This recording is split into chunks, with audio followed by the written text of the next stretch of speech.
Aspara, Gorlick.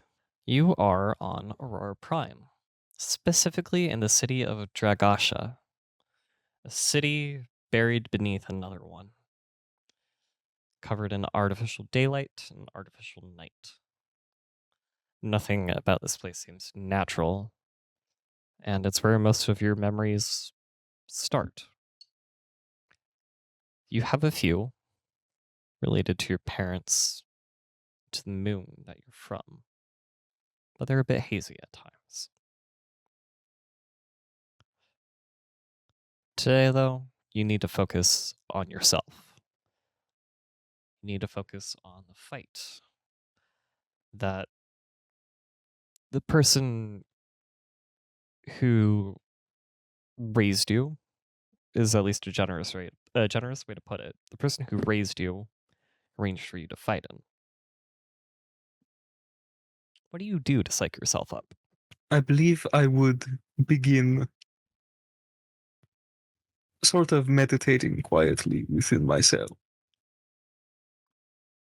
It is good to be in a calm headspace, especially if you're about to die. And that is always a possibility in these fights. You yourself have taken out a few opponents from the system, from the universe. At least that's what most religions around here believe. You hear a knock on your cell. He would stand and move towards the door. Aspara.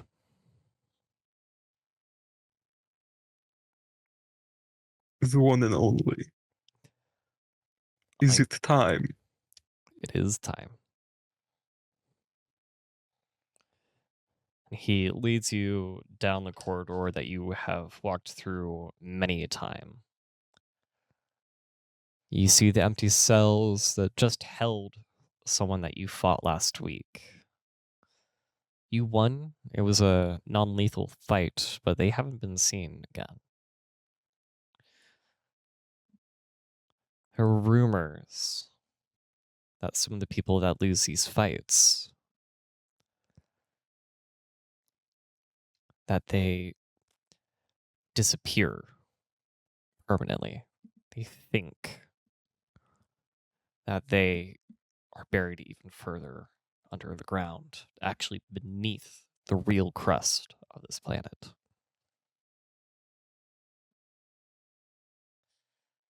It is something Fighters until the end. Indeed.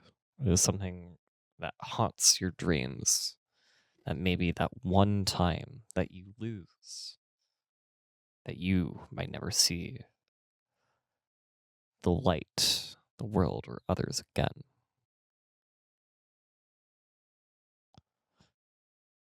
And then you hear shouting as you're getting closer to the arena.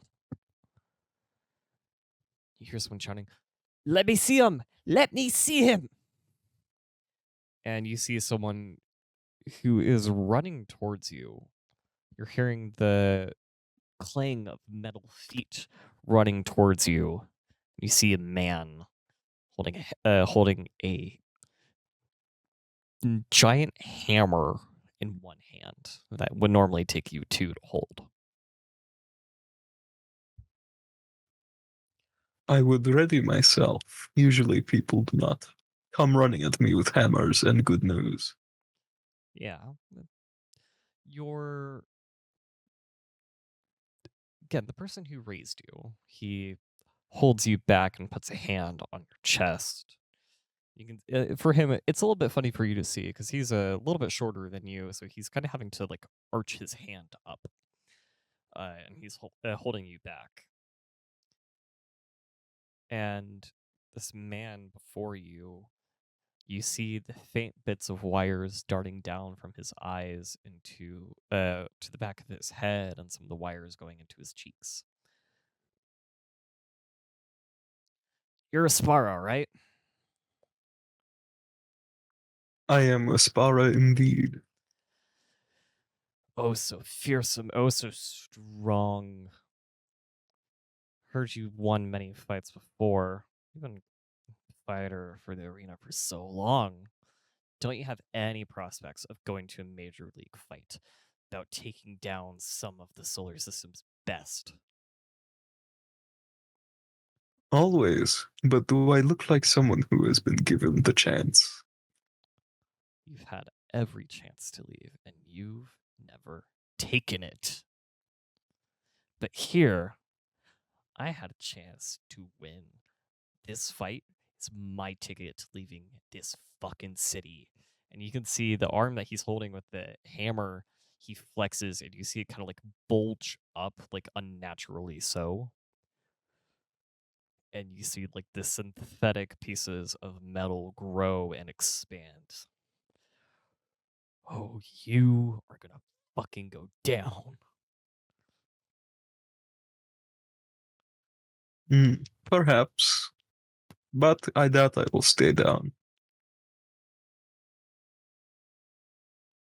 We'll see. Are you hiding 2 or 3 more arms? You may need them. This is the only arm I need. And you can see him purposely drop the hammer a little bit in his grip so that when he's walking, it is just dragging along the floor, trying to create a sound to sort of intimidate you and haunt you a little bit. And he looks way stronger than you. And then I will die on this planet. And I wish you luck when you die in your next fight after me. You kind of hear a little bit of like this fake huff, like this expelling of air, but it doesn't sound like a normal breath.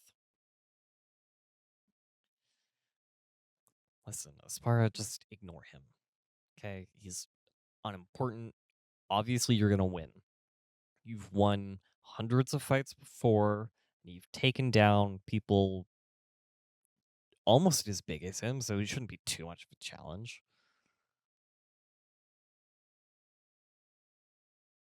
I will try.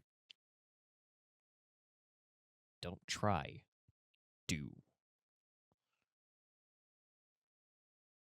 He thinks he's getting off his planet. You make sure that he's buried in it. Hypothetically buried, you know. Anyway, but make sure that he doesn't leave. You got it? This will be his last stop on the journey to immortality through death by my hand. Good. He pats you on the chest and goes like, good. That's what I like to see. He walks on and he hops. You see him enter through a door that you've seen him enter through many times before. This is his viewing platform, his space that he can see you fight best to make sure that his asset does not lose. You walk further and you find the door that you've entered through hundreds of times before, over and over again. It's routine, it's boring.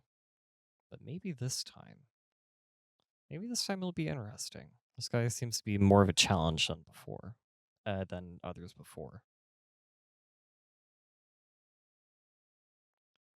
And as the door opens in front of you, you see the arena.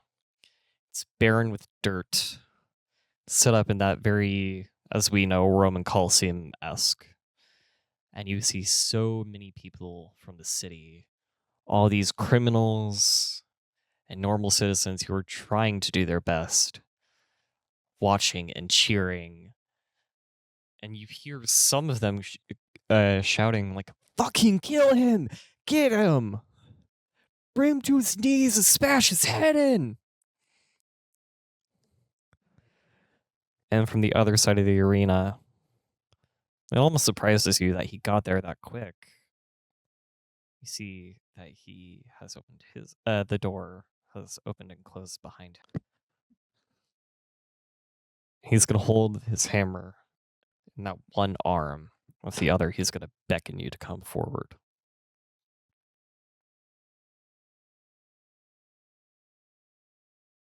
Well, no time like the present.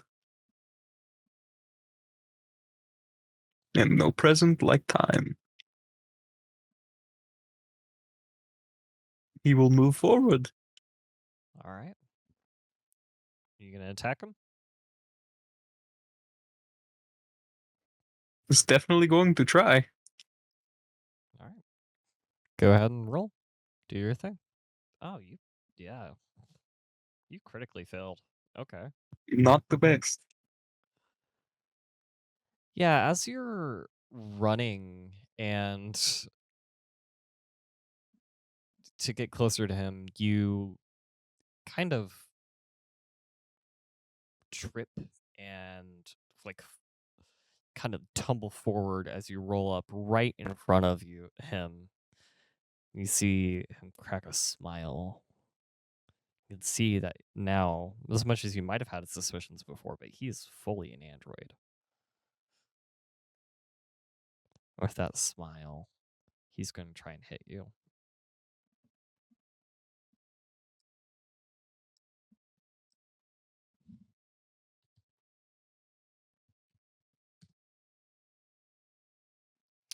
What is your KAC? 14. Okay. All right. Take 8 points damage and stamina first, 2 hit points next. All right.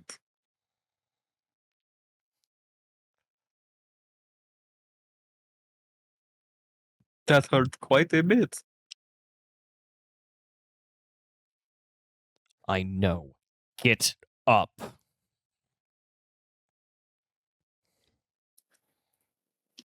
He will spit out some blood and stand. All right, you asked for it. This is not going easy on you anymore.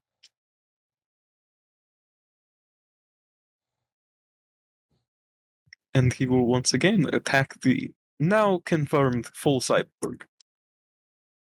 Android. Android, sorry. It is hard to differentiate.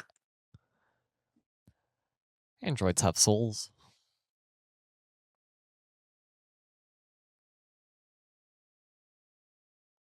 Now, I don't know why my luck is so bad. But as you do hit him, because you would have gotten it on the last one. As you do hit him, you see him kind of hold his gut in from where you hit him. It's the feigning of this fake breath. You don't know why he puts it on, why he's doing it. Perhaps just for show, perhaps just to humanize himself for everyone else around. But he smiles again, and even wider. He's going to attack you yet again, swinging the hammer against you. But also misses. Indeed, this time Aspara is just a bit too quick on his toes. This is not the first time he has had to fight a foe like this. Perhaps not as strong, but the size you get used to. And I do believe, once again, the slug match will continue. Oh, yeah. People love the blood and violence. Yeah. Just roll a d20 like I am. Don't click on the thing. I see. Dice love me when I do not click buttons. Yeah, now you connect with him with your mace, if I remember rightly. Indeed. So you smash Not the it. fanciest. No. But as you smash it into the side of his face, you hear some of that metal inside crunch and break. Go ahead and roll that damage as well. D6 plus 1. That is a 4. All right. Yeah, you see him kind of take that, and he's holding his head. And like, oh, you fucking bitch. Did I rock some circuits?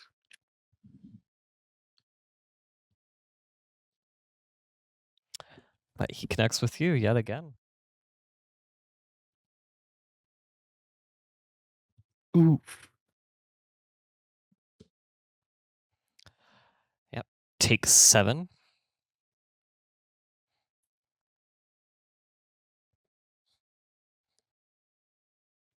All right.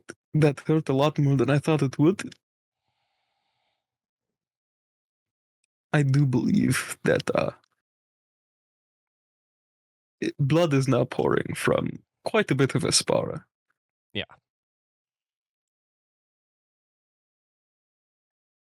And I assume that he will attack once again, hoping to end this faster than he would succumb.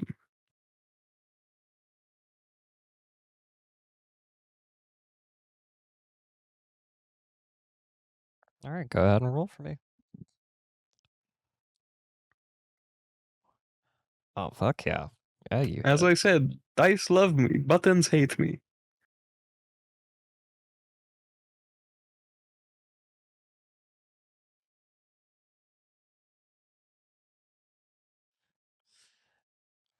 You could see some oil is now starting to like pour out of his nose.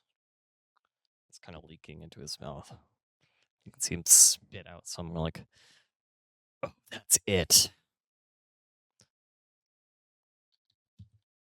If I hit you hard enough, will we see the ones and zeros splatter across the ground? Uh-oh.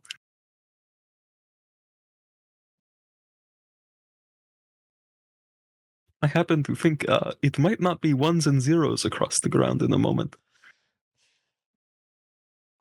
So yeah, take that 10. But as you go down, you feel part of yourself grow. And this darkness kind of fills your body.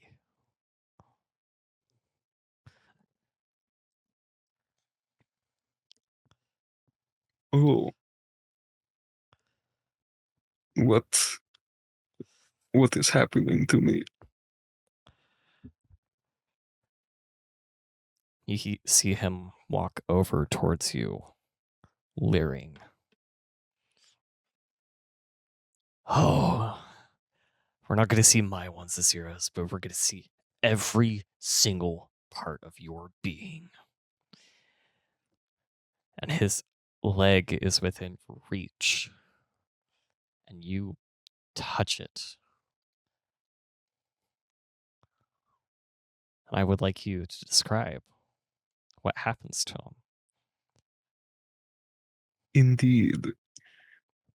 It could have been noticeable by those in the audience that with each hit, a bit more than just blood would ricochet off of Aspara. It is as if he was beating color out of him, black splotches flying and then disappearing into the air. But once he was on the ground and his pain was exposed, all of this seeping darkness would coalesce into his palm, and he would reach out for the man to perhaps give him mercy, or perhaps some final attempt to survive. And in the moment that his hand touched him, the man would begin to, perhaps the right word is decay, combust, or simply cease. Something about this material would go into the man and destroy him. Yeah, his body kind of as you touch him with that energy, you see it spread like a disease through him as he decays. And it's faster than any sort of thing you could have thought of.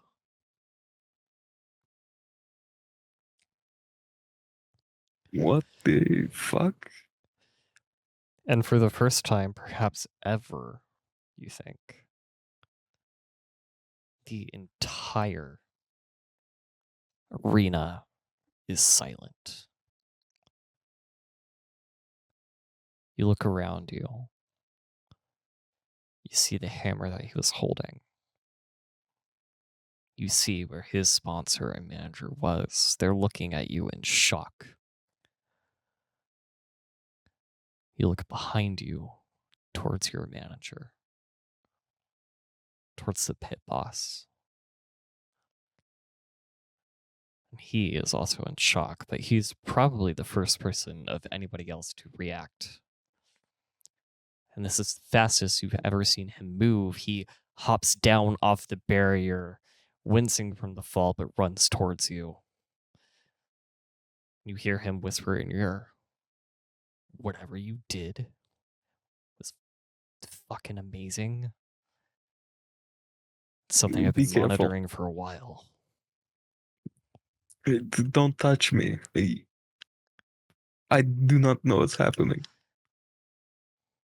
Don't worry. I've been watching for. You've been close to feeling doing that for a long while. Knew it was going to happen one of these days, but you never lost. You did not warn me? What if I touched myself and died? It's coming from you.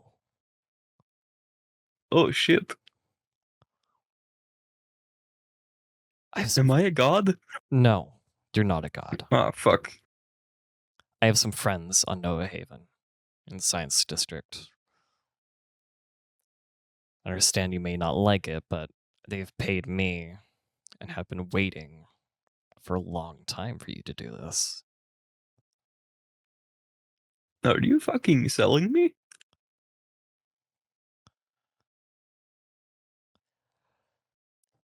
You see him kind of hold the words in his mouth as he's kind of like looking up, somewhat guiltily, but yeah, kind of. I mean, you can still get in contact with me. It's not like what your parents did. His eyes narrow. I see. I won't forget what you did for me. But I do not forgive easy. You don't have to forgive my actions, but trust me, this is a kindness. If you stay, I hope for your sake it is. If you stay on this planet any longer, all the crime syndicates and the corporations will be coming to my door to find you. I will most likely die, and so would you, on their tables, or being used as a super weapon, as leverage. I'm giving you your only chance. You don't have to forgive me, because selling you is not okay. But doing what I can so that you can live.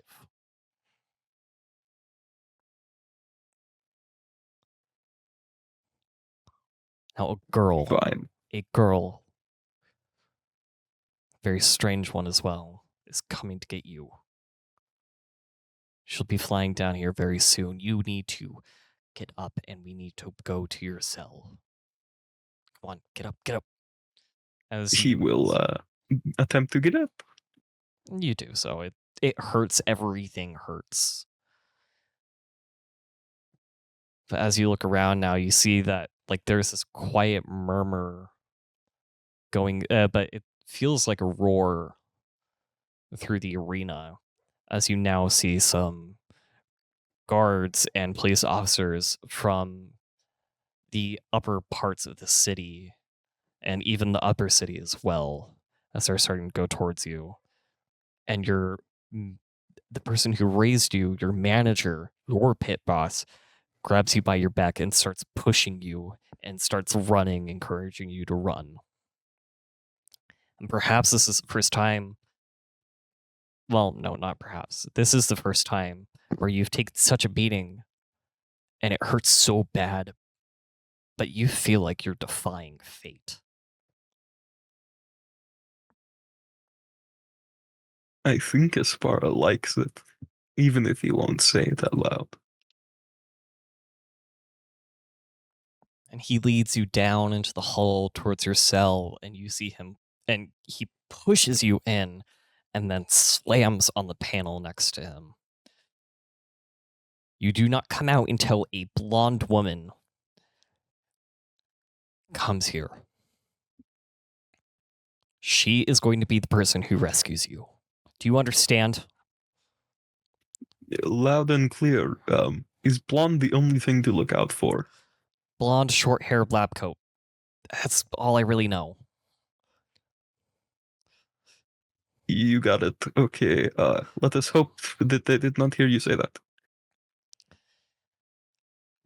I wouldn't worry about it too much. Maybe she'll show off for you. I don't know. And I gotta go. I gotta do something to distract them and fend off whatever's gonna happen. And you see him run off Oh, without letting you a chance, without giving you a chance to say anything else to him.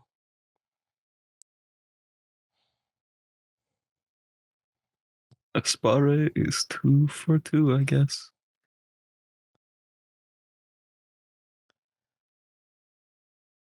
When you have your chance to relax, to breathe in,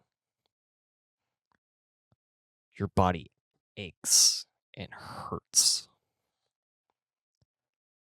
And you look at yourself in the mirror that you were given as a gift. That's what it was told. Is what you were told. That's a gift, and that it can also be taken away if you misbehave. Your face is bloodied and hurt. Your ribs, the armor that you're wearing is slightly dented as well. What is going through his head at this moment after everything that's happened? Well, as he said earlier, he is 2 for 2 at this point. Without being able to say goodbye, he has lost 2 families. But I guess he's interested in his new freedom. He wants to go to bed because he is in excruciating pain. And I think a bit of excitement. Because power like this does not come to anyone ordinary. You've never heard of it. Nobody has ever talked about a power like this. Magic was brought when the rifts opened. It had always been here, but it became a lot stronger.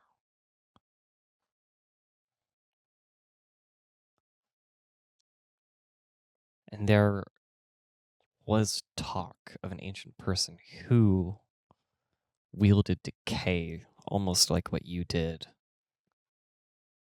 But they haven't been heard of for over 100 years.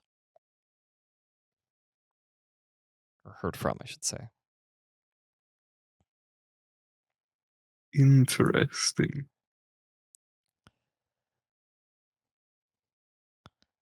And as you wait in your cell, it feels like hours, perhaps even days. But you don't know. You've seen the light go, the artificial light go out from the hallway outside your cell and whatnot.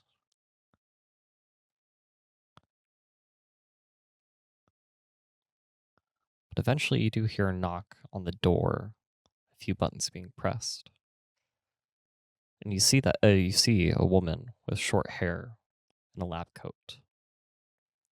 And hair is blonde as well.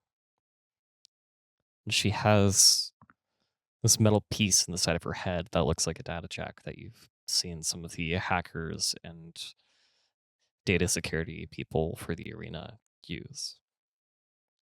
She beckons you to follow her.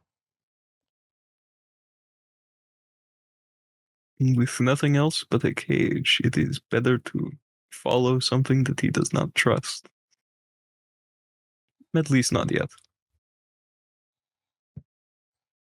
So he will pull his